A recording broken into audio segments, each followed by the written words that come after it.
Bir kuni Şengen Latife aytqizib, ish pishig'ini chiqarmoq uchun Salay chaqqonni chaqirtib keldi. Salay chaqqon Şengenning ishiga oldiga kelishiga biri isht uning oldini to'sib oldi. Salay chaqqon ishtni bir tepgan ekan, isht g'ingshig'an peti quyrug'ini xoda qilib tikib etibdi. Bu ahvolni ko'rib turgan Şengen Salay chaqqonga gap tashlabdi. Hey, Salay, sen işitten korkmaydı ekansin ha? İşittin mi kokanda? O ya bir 15 olmasa. Oy, 15'den korkudu ekansan da. O, şundak yaman mı? İşittin beter bu oğunu biler. Onun kerametı mı çağlık? Çünkü o bu başkalardan korkudu. He, 15'i kimden korkudu? Begden, Bey, kimden korkudu? Şengen'den korkudu. Bırak, Şengen mi? Ha? Şengen kimden korkudu? Şengen Doğday'dan korkudu. Doğtayçı, Han'dan korkudu. Hanço, Han kimden korkudu? Han Tadi'den korkudu derse.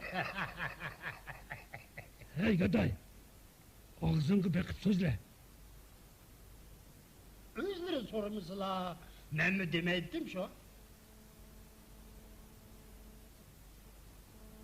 Ha, makul, yeni soray.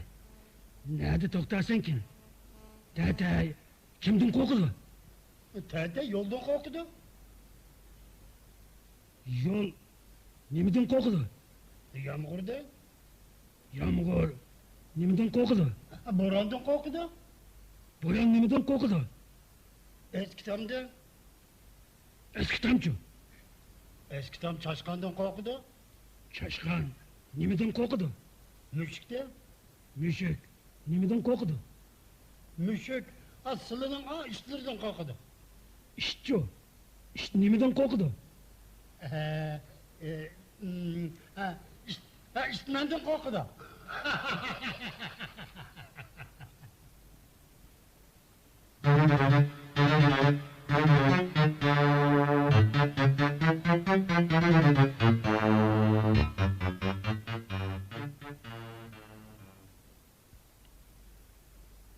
Şunun bilen Şengen Salay chaqqonga gap deb berolmay asta uyiga kirib ketibdi.